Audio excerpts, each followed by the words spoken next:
मार्ग में चलने वाले पथिक की पहली सीढ़ी है कि अपनी वाणी पर अंकुश कर ले।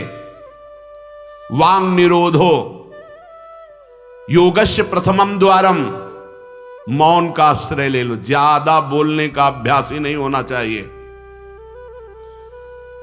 बड़े अपराध बन जाते हैं, निंदा स्तुति बन जाती है, दोष दर्शन होने लगता है, वो साधक गिर जाता है। मौन का स्वभाव बनाना चाहिए। जड़ मौन यहां वृंदावन में ठीक नहीं। यहां हम राधा राधा बोलेंगे, प्रभु की चर्चा बोलेंगे, कोई प्रश्न करेगा तो जो शास्त्र सम्मत बात है उत्तर देंगे, नहीं तो मौन रहेंगे। प्रपंच की तरफ से पूर्ण मौन होना चाहिए। आपको पहली बार कोई खड़ा करके बात कर रहा है, समझ में आया कि इससे बात करना प्रभु को भूल जाना है, अगली बार से वो कहेगा राधे राधे, उत्तर नहीं देना। श्री हरिवंश, उत्तर नहीं देना। अंदर से श्री हरिवंश बोले चल दिए। हमें किसी से क्या लेना देना। हम किसी का अहित नहीं करेंगे, अमंगल नहीं करेंगे, हम किसी पर दोष दर्शन नहीं करेंगे, पर हम अपनी वृत्ति को भगवदाकार करने आए हैं। ये नहीं कि कोई हमसे बोले तो हम बोलना जरूरी है, नहीं। कोई प्रश्न करे तो बोलना जरूरी नहीं। उपासक हो, आप कृपा करें तो बात कर ले, ना चाहे तो बिल्कुल आपके ऊपर कोई शासन नहीं कि आपको बात करना ही पड़ेगा, ऐसा सिद्धांत नहीं है। योगस्य प्रथमम द्वारम वांग निरोधो। सबसे पहली साधना है वाणी को रोक ले। बोलने से बहुत शक्ति नष्ट हो जाती है। जैसे हम भगवत चर्चा करें तो इससे शक्ति बढ़ती है, लेकिन प्रपंच की वार्ता करने से वाणी की शक्ति नष्ट हो जाती है। जब आपकी जबान अपवित्र हो गई तो नाम कैसे चलेगा? जब वाणी अपवित्र है तो आपके अंदर शास्त्री कैसे शब्दों का भाव आ पाएगा? नहीं आ पाएगा। महावाक्यार्थस्य विचार्यताम। आप नहीं विचार करने की क्षमता वाले रहेंगे। यदि आपने व्यर्थ की बातें शुरू कर दी, अश्लील भाषण बोलते, गंदी भाषा बोलते, तो आप में कभी विचार शक्ति ही नहीं रह जाएगी कि आप शास्त्रों के, संतों के वाक्यों का मनन करने की सामर्थ्य रखें। खो देंगे सामर्थ्य। बहुत अमृतमय वचन निकलते हैं मौन वाणी को पावन रखने वालों के, एकदम शहद में डूबे हुए वचन। इसलिए वाणी पर अंकुश कीजिए। जरूरत हो तो बोलिए, नहीं तो मौन। श्री जी का जस गाइए, नाम कीर्तन कीजिए, इसके अलावा मौन रहिए। इन नियम ले लीजिए। जब आए हो भगवत प्राप्ति के लिए तो काहे को बख्शो। इन इंद्रियों को सीधे अनुशासन में लीजिए ना। आपका स्वरूप इंद्रियां थोड़ी हैं, आप इनके संचालक हैं। आपकी सामर्थ्य से सामर्थ्यवान होकर आपको बांधे हुए हैं, आप इनको बांधिए। बहुत हो गई स्वतंत्रता इन दुष्टों की। माता देहूती जी भगवान कपिल जी से कहती, मैं ऊब गई इन दुष्ट इंद्रियों से भोगते हुए। नाथ, अब वो उपाय बताइए जिनसे इन दुष्ट इंद्रियों के कब्जे से मैं बाहर निकलूं। माता देहूती जी, ये बहुत दुष्ट है। ये कुछ मिनट तो लगेगा, बहुत शांत है और भगवत स्वरूप में लगने वाली हैं, और एक क्षण में गिरा के ऐसे नरक में खड़ा कर देंगी जहां पश्चाताप ही होता है, हाथ कुछ नहीं लगता। योगस्य प्रथमम द्वारम वांग निरोधो। फिर अपरिग्रह। पहला द्वार है वाणी पर शासन कीजिए। हम वाणी गायन करेंगे, श्री जी के लीला चरित्र, नाम कीर्तन, इसके अलावा मौन। कई साधकों को यह स्पष्ट आज्ञा करी श्री जी की प्रेरणा से कि आप नहीं बोलोगे, तो उसका पालन करना चाहिए। जब सत्संग में आप सुन रहे हैं कि योगस्य प्रथमम द्वारम, तो आप अपनी वाणी को संयम में रखिए। किसी की मजाक, उपहास, किसी की चुगली, निंदा, ये सब बिल्कुल नहीं। अगर आप ये सब करते रहेंगे तो निरंतर नाम नहीं चलेगा। आप सत्संग का मनन नहीं कर पाएंगे। मनन करके आप अपने आराध्य देव में स्थित नहीं हो पाएंगे। जरूरी है मौन, जरूरी है, पर विचार मौन। ये धाम है, इसलिए हम जड़ मौन की बात नहीं करते, विचार मौन। और वो मौन ही किस काम का जो एक शब्द में हम बात कर लेते हैं, वो 5 मिनट लगाएं। जैसे कोई बात करनी, अब वो कुछ बोला, अब उसमें पूरी एकाग्रता, पूरी शक्ति नहीं, सीधे बोल दे, स्विच ऑफ कर दे। क्या चला गया? जड़ मौन के लिए फिर ना ऊ ना ऊ, कुछ नहीं, ना लिखना ना पढ़ना ना कुछ, बिल्कुल बालवत परमहंस स्थिति, कोई प्रश्न नहीं, कोई उत्तर नहीं, एकदम जड़वत, जीते जी मृत, जीवन मुक्त होने के लिए। तो वो ये श्रीधाम वृंदावन है, यहां उचित नहीं, क्योंकि यहां राधा नाम स्वयं हरि रटते हैं, तो हमारी जबान की सार्थकता है, राधा नाम कीर्तन करें, वाणी जी का गायन, इसके अलावा मौन रहे। दूसरा, अपरिग्रह, उतना ही स्वीकार कीजिए जिससे आपकी जीवन यात्रा चलती, इसके बाद नहीं। एक भी वस्तु एक्स्ट्रा आपके पास नहीं होनी चाहिए। क्यों होनी चाहिए? जब रोज का रोज श्री जी दे रही तो तुम्हें एकत्रित करने की जरूरत क्या है? आपको जो दिनचर्या में चाहिए बस उतना ही, इसके आगे नहीं। एक भी कंबल एक्स्ट्रा नहीं रखना होना चाहिए, एक भी वस्त्र नहीं एक्स्ट्रा नहीं होना चाहिए। जो हमारी दिनचर्या में आ रहे हैं कि 2 कॉपिन, 2 मार्किन, बनियान, स्वेटर, 1 कंबल या 2 कंबल, जिससे आपकी दिनचर्या कट रही, बस इसके अलावा आपके पास कुछ नहीं। आपकी जो दिनचर्या है, वो दिनचर्या जो प्रभु दिए हुए हैं शरीर पालन पोषण के लिए, शरीर के लिए उतनी आवश्यक है। अगर सही दिनचर्या करनी तो राइट टाइम पे आपका पहले कंबल हटना चाहिए। समय कंबल फेंक दिया दूर, अब अपनी दिनचर्या में लग जाओ। काहे को शरीर को इतना दुलार करके बबुआ बनाए हुए हो, कान के कंटूप ऐसे बांधे, मुंह में ऐसे बांधे, ऐसे क्या होना है इसको? ये जड़ शरीर है, जितना प्यार करोगे उतना ही परेशान करेगा ये। हाँ, इसको ज्यादा नहीं, आहार दे दिया, संयम नियम से स्नान ध्यान पूजा पाठ, हर समय भगवत चिंतन, ये जड़ है, अभ्यास है। यहां कौन बांधता है कुछ? 12 महीना झेलता है नहीं मस्तक का, ये सब कौन बांधता है? ऐसे अभ्यास, चलो इतने कमजोर अभ्यास के हैं तो जितना उचित वस्त्र उतना पहन लिया। अब ये नहीं कि सोमवार को हरा, मंगल को नीला और बृहस्पति को पीला, और अलग अलग दिन के अलग अलग स्वेटर, अलग अलग दिन के अलग अलग। भैया ये विलासिता नहीं। भगवत प्राप्ति करनी तो एक स्वेटर में 10-5 साल तो कट ही जाएंगे, दूसरा हम क्यों लें? एक जीपर मिल गया, उससे शरीर ढक लिया, 10-5 साल चलेगा, 2-3 महीने पहनने को होता है, हर साल नया। तो भाई हमें क्या कार, हमें कहीं जाना है क्या पार्टी में? हमारी यही पार्टी, बाबा जी की पार्टी, भगवत मार्ग के पथिक है। उचित उचित बिल्कुल नहीं सर। बहुत वो इसको दुलार करने का मतलब है अपना पतन करना, सच्ची मान लीजिए, इसका पतन करना। वयोवृद्ध है, रोगी शरीर, वो अलग बात है, थोड़ा तो आनंद लीजिए प्रकृति का वार सहने का। अगर शरीर रुग्ण नहीं है, जवान शरीर हो, ब्रह्मचारी हो, आग है अंदर, सहो हर प्रकृति के वार को, गर्मी सर्दी बरसात भूख प्यास, सच्चिदानंद में स्थित हो जाओ, तुम्हारा बाल बांका भी कोई नहीं कर सकता। अब मार दिन में 50 बार शीशा देखना, अब वो फंसाएगा कि नहीं फंसाएगा? चेहरा फंसाएगा ना। तिलक के सिवा दोबारा शीशा नहीं देखना चाहिए। इस देहाभिमान के राग को काटना कि पुष्ट करना है? जय बार निकले तय बार देख करके हर सेटिंग किसको दिखा रहे हो यार? क्या तुम किसी को लुभायमान करना चाहते हो क्या? हरि को? तुम्हारे इस पार्थिव शरीर पे लुभायमान होने वाले नहीं, और जो लुभायमान होगा तुमको नष्ट कर देगा। तो हमें इसको बिगाड़ के रखना है, इसको सजा के नहीं, भगवत प्रसादी आदि लगाए। हमारा देहाभिमान बार बार हमको गिराने की कोशिश करेगा।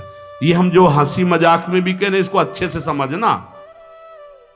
ये जो 2 प्रकार की पद्धति रखी गई है कि आप मुंडन करवा के रखिए क्योंकि आपके बालों से शोभा बढ़ेगी, वो आप बाल रखा के रखिए क्योंकि आपकी शोभा बिगड़नी चाहिए। रज लगा के रखिए कि आपको ही आपके शरीर में राग ना रह जाए। बात यहाँ किसी के दिखाने के लिए नहीं है, आपके शरीर में आपको राग ना रह जाए।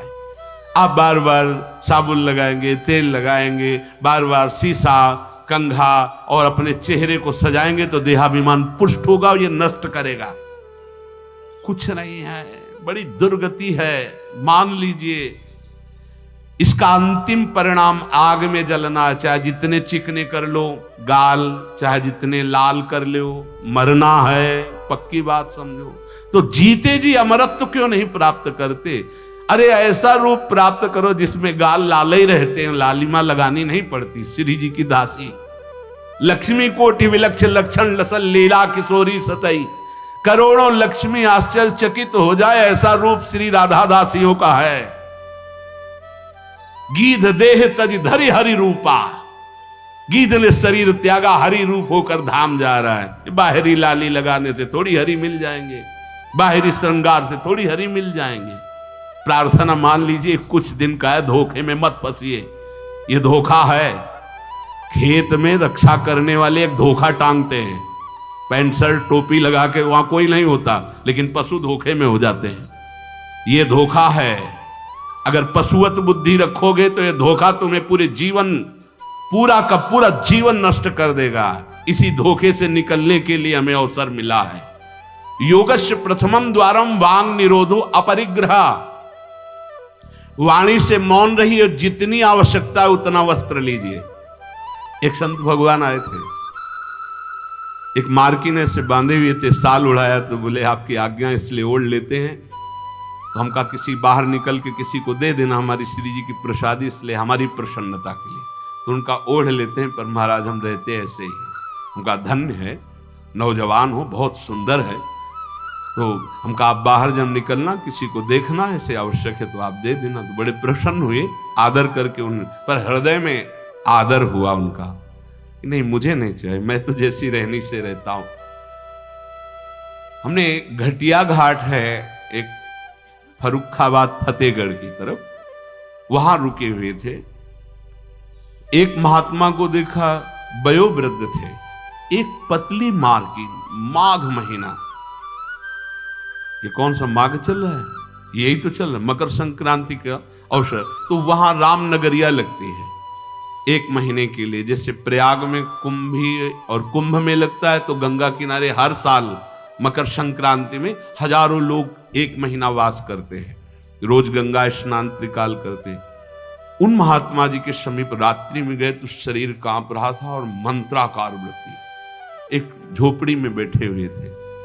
बड़ी लज्जा लगी हमें अपने ऊपर कि हमारा जवान शरीर है, 30-35 वर्ष पहले की बात, और हम एक मार्किन पहने, एक मार्किन ओढ़े, ये तो केवल एक मार्किन पे है, तो हमारा क्या कर्तव्य बनता है, हमको ये भी फेंक देना चाहिए। ये वयोवृद्ध हैं और मौन है।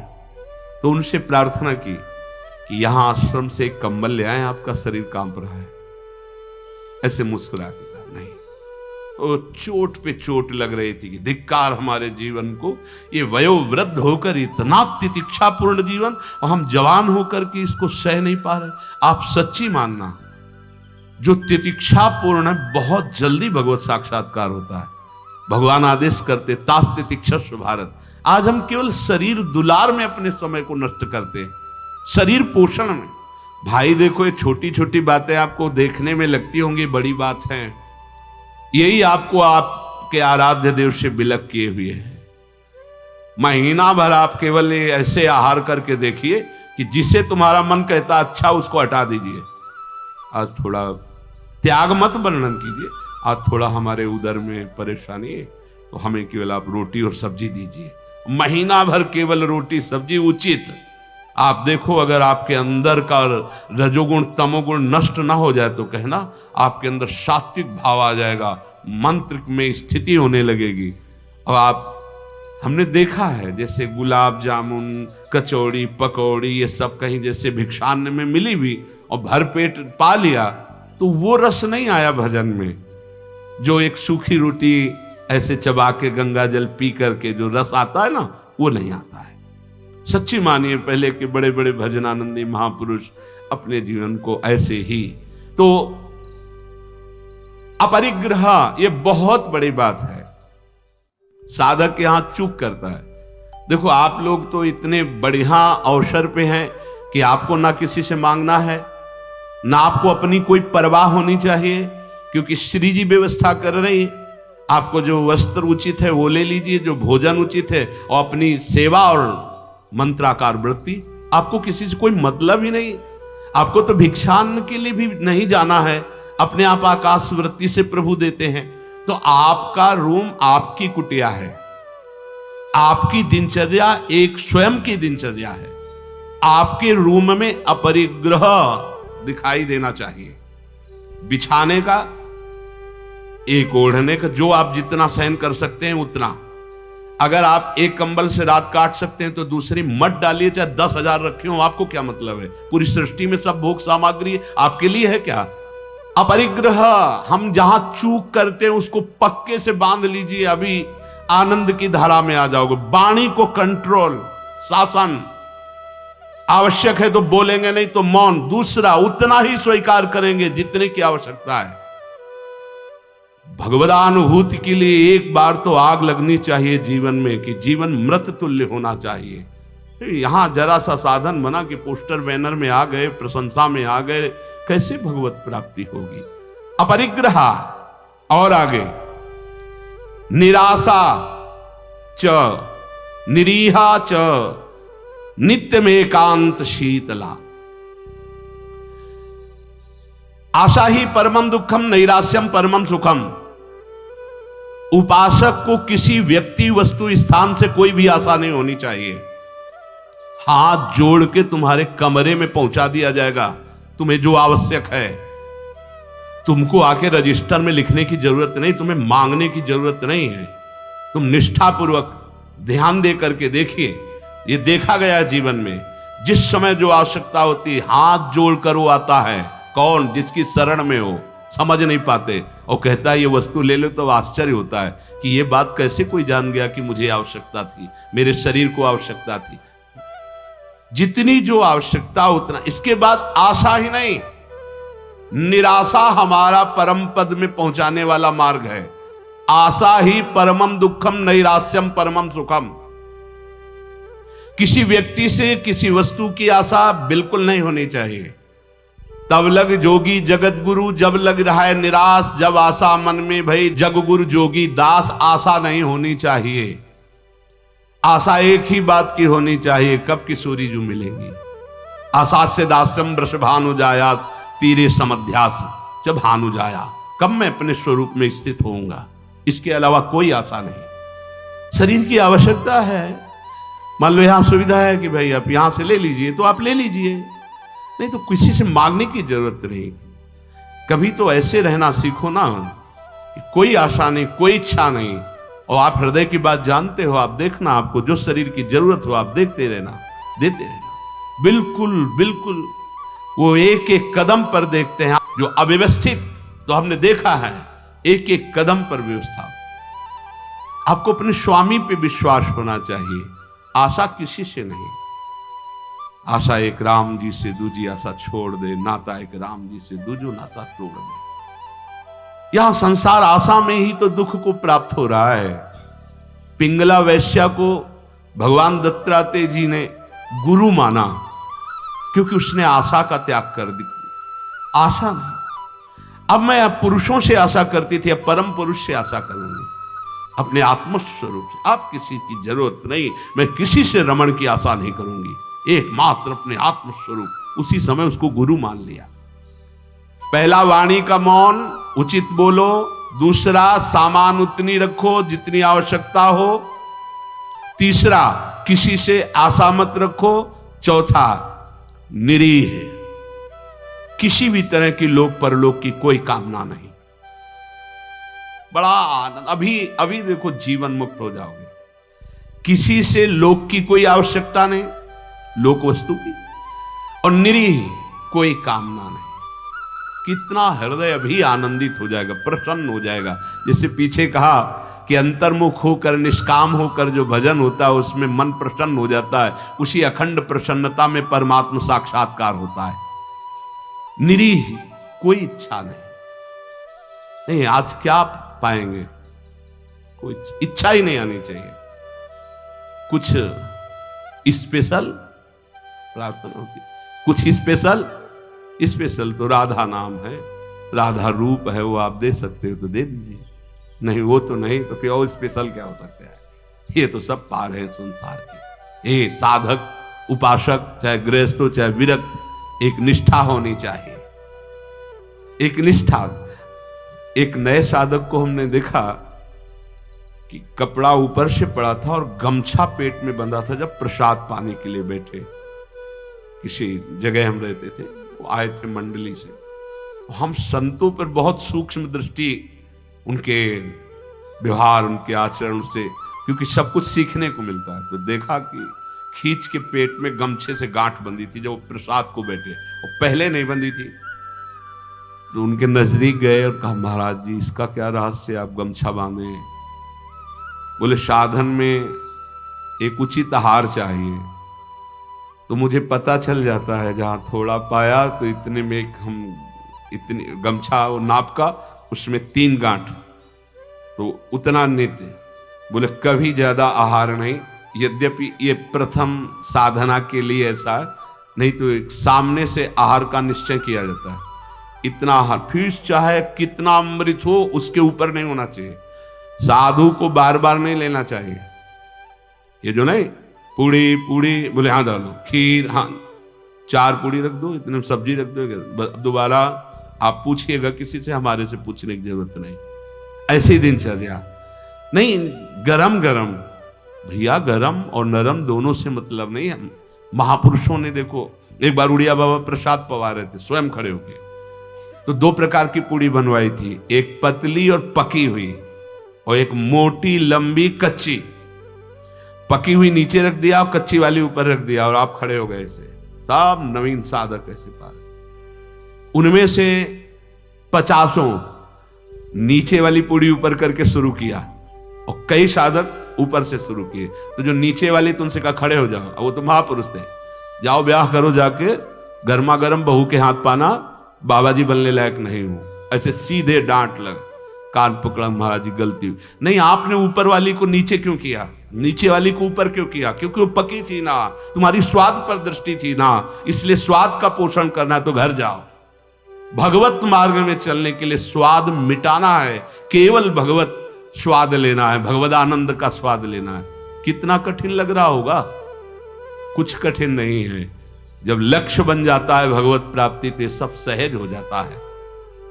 नहीं खान पान ते भावे है, नहीं कोमल वसन सुहावे है, सब विषय लगे ते खारा है, हरि आशिक का मग न्यारा है। समझो इस बात को। यहां इतना डबल होता जा रहा है शरीर, चर्बी बढ़ती जा रही है, पीछे भी पेट में भी, कि आसन में अगर कहा जाए पद्मासन में 20 मिनट बैठो तो बैठने की हिम्मत नहीं रह गई, तो क्या साधना करोगे? बिल्कुल ये बात होश में रखिए। शरीर को बढ़ावा देना, बिल्कुल अपना नाश करना है। उचित आहार ऐसा कि पाने के बाद तुरंत आसन में 1 घंटे बैठना पड़े तो आपको कोई परेशानी न हो। मान लीजिए आप उदर नहीं हैं, आप प्राण नहीं हैं, आप रसेंद्री नहीं हैं, आप मन नहीं है, उचित आहार दीजिए, रात दिन भजन में लगी, अभी सात्विक भाव आ जाएगा। सात्विक भाव नहीं आ रहा। ईमानदारी से देखिए आप कितना समय मोबाइल में नष्ट करते हैं, जिनके पास मोबाइल है। ईमानदारी से देखिए आप कहीं अंतर्मुख अध्यात्म की वृत्ति से युक्त हो पाएंगे? आप रजोगुणी भोजन करते हैं, आप टच वाला मोबाइल रखते हैं, आप अधिक समय उसमें, भले आप इधर उधर, क्या समय नष्ट कर रहे हो। एक एक सेकंड इतना है। जब कोई जरा सी व्यर्थ की बात करता है तो चिड़चिड़ाहट पैदा होती कि ये तुम अपना समय नष्ट कर रहे हो, समय नष्ट कर। अरे जितने सेकंड में हम राधा राधा बोलते उतने में तुमने व्यर्थ बात सुना दी, व्यर्थ बात। चलो गृहस्थ आश्रम में व्यापार नौकरी आदमी तो उसको बेचारे को विवशता है, लेकिन आप भगवत मार्ग के पथी गए। आपका बिल्कुल एक एक मिनट बड़ा कीमती है। एक एक मिनट जगत मंगल के लिए है। हम 1 मिनट में 10 बार 20 बार नाम लेंगे और वो नाम जगत को देंगे कि जगत का मंगल हो, तो हमारी साधुता सुरक्षित हो गई। निरीह इच्छा रहित और नित्य में एकांतशीलता, नित्य एकांत में शांत भाव से, शीतल भाव से। एकांत बहुत खतरनाक है नवीन उपासक के लिए, यह अनुभव की बात है। जहां आप अपने कमरे में जाएं तो समाज से ज्यादा सावधान हो जाएं। पक्की बात कह रहा हूं। समाज में तो बहुत शालीन गंभीर स्वभाव अपने को रखना ही पड़ेगा, क्योंकि हजारों की दृष्टि है। एकांत में किसी की दृष्टि नहीं है, उसकी दृष्टि है जिसके लिए आप बाबा जी बने हो या जिसके लिए आप भगत बने हो। अब एकांत आपका कहां जा रहा है वो खुद देख रहा है। जो शास्त्र शीर्षा पुरखाहा सहस्राक्षा सहस्त्रपात, वो प्रभु देख रहा है कि तुम्हारी एकांत में प्रिय वस्तु क्या है। मोबाइल, सांसारिक नौटंकी नाटक, या विषय चिंतन, या विषय क्रिया, वो देख रहा है। और अगर आप एकांत में शास्त्र स्वाध्याय कर रहे हैं, नाम जप कर रहे हैं प्रभु के लिए, तो वो देख रहा है, वो भी देख रहा है। इसलिए प्रार्थना है नित्य में एकांतशीलता। आपका स्वभाव एकांत में बहुत ही सावधानी पूर्वक समय कटने वाला हो। एकांत साधु का सही तो परमार्थिक। कैमरे के आगे तो सब सही बोलेंगे, सही देखना होगा, सही हरकत में रहना होगा। एकांतिक आपकी हरकत क्या है, एकांत में आपका चिंतन क्या है, यही खास बात होगी। दो मुखड़े होते हैं, एक होता है सामाजिक, एक होता है एकांतिक। सामाजिक से भी एकांतिक सावधान साधु का मुखड़ा होता है। असाधु का समाज में बहुत बढ़िया और पीछे कुछ और होता है। हर एक व्यक्ति की बुद्धि में दो बुद्धि होती है, एक होती सुमति, एक होती कुमति। एक होती दैवी संपदा को वर्धन करने वाली सुमत, एक राक्षसी संपदा को। अर्थात कुछ ऐसे मुखड़े होते हैं जिनका एक मुखड़ा तो देवता होता है, दूसरा राक्षस होता है। अगर एकांत में तुम्हारा चिंतन, तुम्हारा आचरण, तुम्हारा विचार, तुम्हारी क्रियाएं कुमति के द्वारा हो रही हैं, तो सामने देवता बनोगे और पीछे राक्षस बनोगे। ये दुमुही चाल भगवत प्राप्ति के लिए बहुत बाधक बात है। जो तुम्हारा एकांत वही समाज, जो समाज वही एकांत। हम इष्ट और गुरुदेव के सीसी कैमरे में हर समय रहते हैं। हमारा इष्ट और गुरुदेव हर समय मुझे देख रहा है। दरवाजा बंद करने पर हम एकांत नहीं हो गए, वो गुरुदेव की दृष्टि है, हमारे आराध्य देव की दृष्टि। हमें पहले सोचना चाहिए, कुछ करने के पहले, कुछ देखने के पहले, कुछ सोचने के पहले, कि अंतर और बाहर दोनों जगह मेरे गुरुदेव सुन रहे हैं, देख रहे हैं, मेरे आराध्य देव सुन रहे हैं, देख रहे हैं। इसलिए नित्य में एकांतशीलता। एकांत में बहुत शीलवान, धैर्यवान, विनम्रता पूर्वक अपने मन को समझा करके केवल प्रियालाल में लगाना। एकांत स्थितिरिंद्रियो परमणे हेतुर्दमश्चेतसः संरोधे कर्णम समेनो विलयम यायादहम वासना। एकांत में रह करके बढ़ी हुई इंद्रियों के वेग का दमन करता है साधक, क्योंकि एकांत में इंद्रियां बहुत प्रबल हो जाती है। मन, इंद्रियां, खास जिस समय आप शयन करने जाते हैं उस समय बहुत सावधान। जब तक नींद ना आवे तब तक माला चलना चाहिए। उस समय मन के चक्कर में मत पड़ना, ये अनुभव की बात कहते हैं। जब तक आपको नींद ना आवे तब तक बैठ जाइए, माला चलाना शुरू कर दीजिए। शयन के समय खास, जिस समय आप अपने कक्ष में गए शयन करने, मोबाइल हो तो सबसे पहले कमरा बंद करने के पहले स्विच ऑफ करो, उसको बंद करो मोबाइल को। प्रार्थना मान लेना।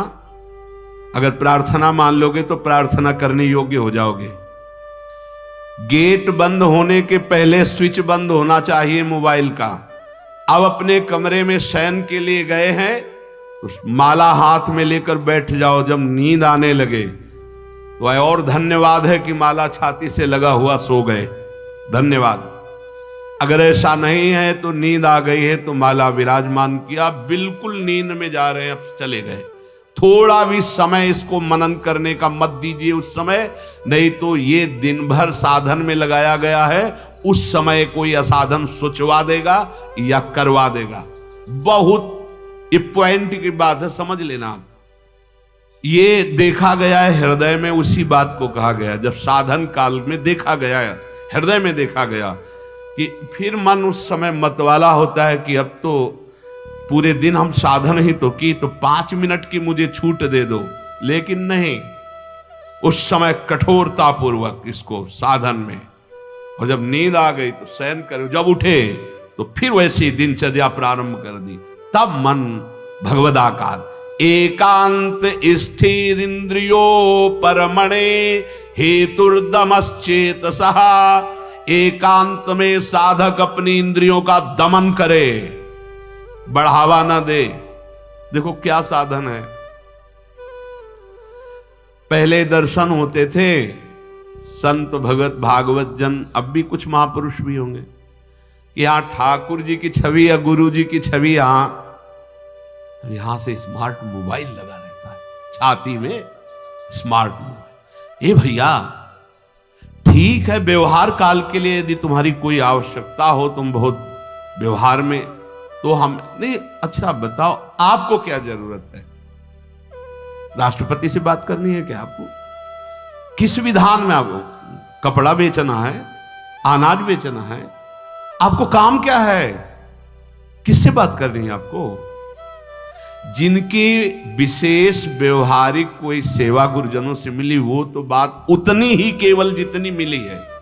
नहीं, आप बताओ, हम भगवत प्राप्ति के मार्ग के साधकों के लिए मोबाइल भगवान की क्या आवश्यकता है? कितनी आवश्यकता है? क्यों आवश्यकता है?